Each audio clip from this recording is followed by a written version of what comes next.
وتقوينا بهذه الغايات من جميع الخيرات حياة بعد الممات. حسبنا الله ونعم الوكيل.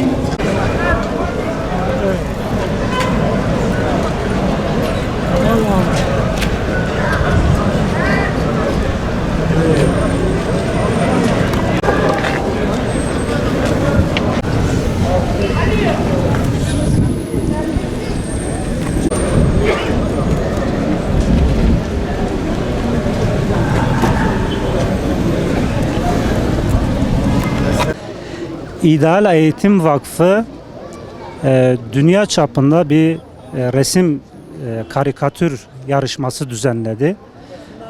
Gazze konulu. Buradaki amaç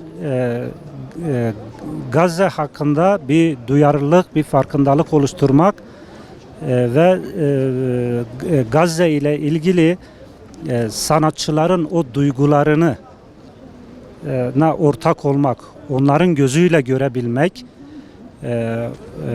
bu noktadan sanatçıların bıraktığı etkiyi hissedebilmek. Malum sanatçılar toplumun en duygusal insanlarıdır.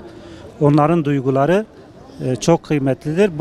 Bu konuda İdeal Eğitim Vakfı uluslararası dünya çapında bir yarışma düzenledi.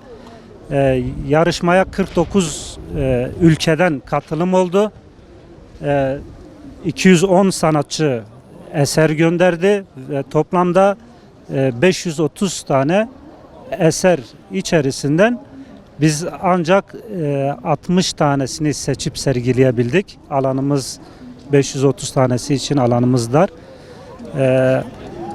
Allah-u Teala o sanatçıların gözüyle gördüğü, onların duygularıyla gördüğü şeyi bizim de yüreğimizde hissedebilmesini nasip etsin.